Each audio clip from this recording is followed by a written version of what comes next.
Hey friends, welcome back to my channel. Today is the second installment of the Ambitious You Year videos where I'm going to be talking all about how I reflect on the previous year. I really think reflection is an important part to setting yourself up for success in the next year, because if you don't look back, how else are you going to know what you want to change and how you want to proceed for the following year? After I set the tone for reflection, which is what you could see from the intro, I like to watch my 1 second everyday video. I love this app so much. I think it's just the greatest way to see a snapshot of your year, any highlights, any accomplishments, anything that greatly impacted you. It's all right there in this 6-minute video. If you do 1 second every day, highly recommend.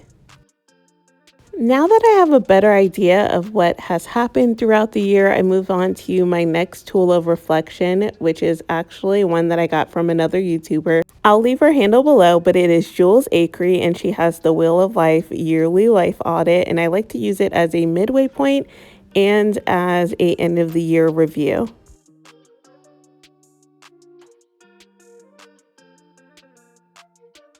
In this reflection exercise, you are rating how you currently feel and how you hope to feel about different areas of your life.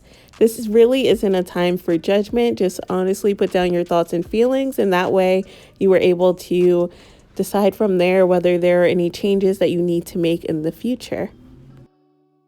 So now that I'm finished filling out the audit wheel, I think it's really interesting to go back and see how the end of 2021 compares to what I was ranking things at in the middle of 2021. And that's kind of why I love this exercise, because you can just really see the patterns and how things improved and how things change, and maybe really reflects on what you did to make those changes occur.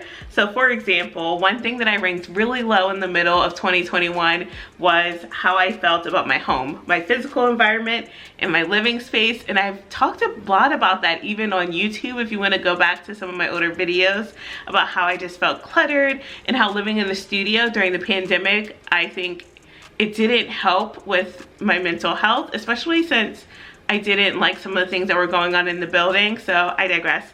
By the end of 2021 though, since I moved and had more space, my home score just shot up several points. And so I think that that's something really to consider as part of my growth journey in 2021. And then there's other aspects as well that move down in the ranks, and so I can reflect on why those scores dropped and what I think I might want to do in 2022 to kind of move those to where I want them to be.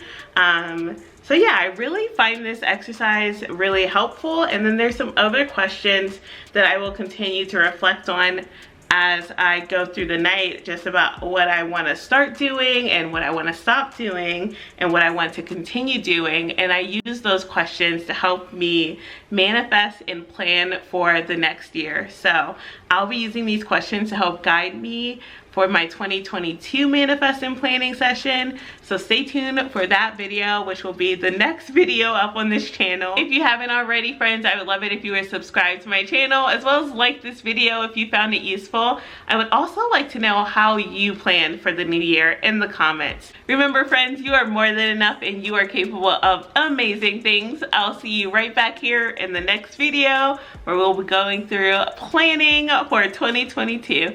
See you then. Bye.